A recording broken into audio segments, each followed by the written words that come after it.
Well, first off, to me, Nobu is something that's been in my heart for about 20 years, even though the brand's gone back further than that. I remember walking into the first Nobu restaurant and just dying to go there because I'd heard so much about it. This was down in Las Vegas. And since that point, any city that I've ever been in that I've been lucky enough to see a Nobu there, I've always gone. So I love this brand, and the fact that it is now coming to my hometown, I am super excited. And the fact that I've been excited, involved in this whole development aspect to it is really special. Sam, what excites you about Nobu Condos? So everything about the Nobu brand is pretty impressive. The fact that they take so much pride in the art of food, right? And the fact that they actually put a lot of prestige to what they do in relation to being in the hotel industry, being a restaurant chain, and being in different parts of the world on 5 continents, and keeping that standard is very impressive. Because when you go to different parts of the world, there are different things that become a factor. But as a brand, to be able to make a level of service that is obviously pristine and is well known, and everyone all over the world recognizes that, I think that's pretty impressive. And for me, the brand itself sells itself, right? And for any project that has such a brand name attached to it, I think it is probably one of the most impressive things you can ever be a part of. So we, at Starling Realty, we're very excited about this project, and we can't wait.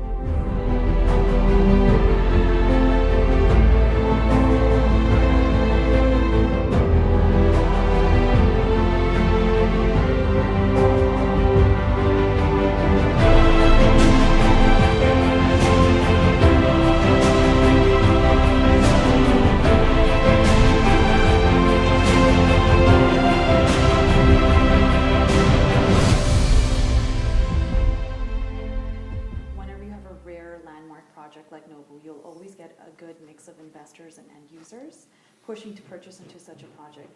What do these investors stand to benefit by buying a unit in Nobu, or even the end users? What do they benefit? Well, when you have a branded building, you always have that brand behind you. And again, we deal together and we work together on so many great projects that in occupancy in the city is at an all-time low. You try and rent units, there's multiple offers on rentals.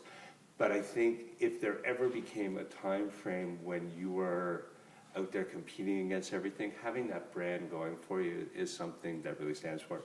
And I look at this building a little bit different, and a lot of the feedback that I've been getting and a lot of the calls that I've been getting from people, I'd call this more of an investor type play, where people are looking to maybe invest at this moment in time, but eventually they do see themselves in this type of building.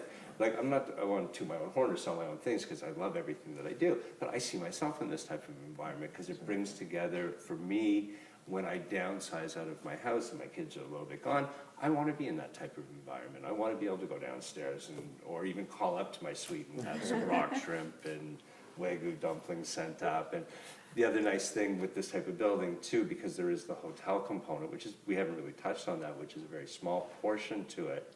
And actually, I'll tell you about it. Yeah. So within the city, when you look at a lot of our luxury branded hotels, we've got the Ritz, the Four Seasons, the Shangri-La, we have all the brands here, which is great. Most of the hotels are put at the lower portion of the building, and then the real estate is all on top.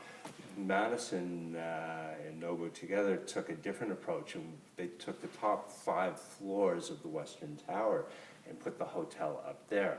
So it's in the best real estate of the entire building, which I think also makes that hotel a little bit more iconic and from a boutique standpoint. And also, it's only 36 rooms in the hotel, so it will be ultra exclusive and luxury. And I think that also plays into what this building is going to offer to the investor and the end user and the people that are living there. Something as iconic and as in demand as being able to get a suite in there.